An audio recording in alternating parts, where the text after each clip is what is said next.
to see all problems from various perspectives.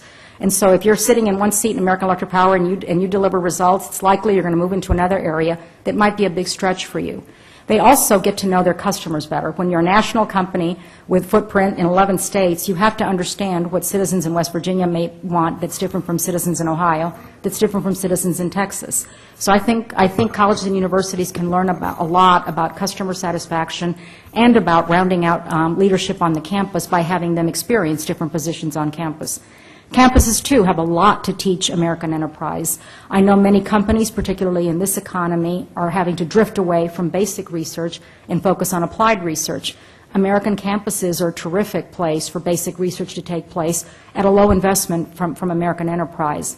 As well, college campuses are terrific in analytical thinking, and many times they're the ones that see trends or are able to assess trends more quickly than corporate America can. And then ultimately, lifelong learning. I think campuses do a great job of stimulating curiosity and constant learning from the associates that they support. If that first step happens, where campuses start engaging with American higher education institutions so that there's true learning versus the polarization, then I think two terrific things can happen as an outcome of that. The first is, at our last commission meeting, Art and I got to witness an exchange between a very senior corporate executive and a retired president from a very prestigious university. And at that last meeting, the retired president of the university said, the problem is we just don't have enough investment.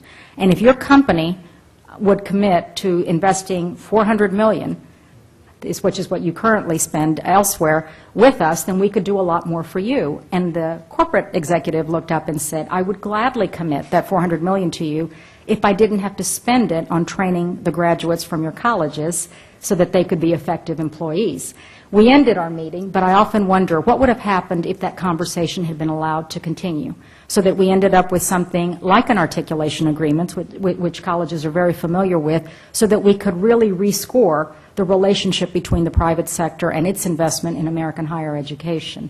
So learn from each other, understand your respective strengths, craft new relationships where commitments are made to each other, and then last, leverage those strengths to make sure that you fix K through 12 in your respective geographies. Corporate foundations, by and large, have shifted in their philanthropy away from post-secondary education to K through 12. We also see that many American campuses are engaging in either teacher reform, teacher education, or even in the charter school movement.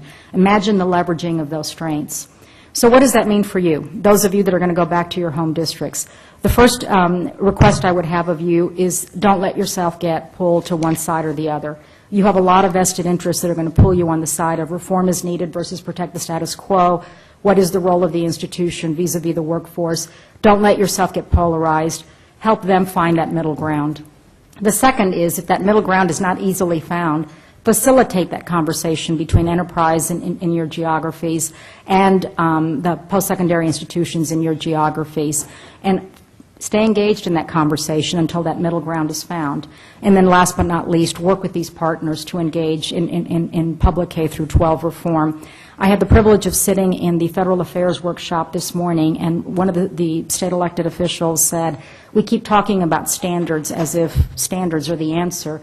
But in my experience, in my geography, if you get two school districts together and you get them to hammer out standards, you end up with the least common denominator. Choice is what gives you the chance to really get standards up. We have to have that conversation around K through 12. Let me close by saying, earlier I mentioned that there were two comments in that ALEC brochure that really stood out for me. The first was the ounce of prevention is worth a pound of remediation.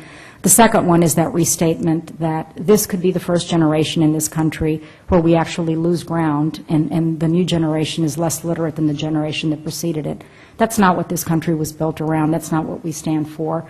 And sadly, if it happens, it will have happened in our watch. And so my request of you would be, what is it that we can do to change the conversation so that it really is about that common ground and leveraging our strengths? Thank you very much. And Art, I'll turn it over to you.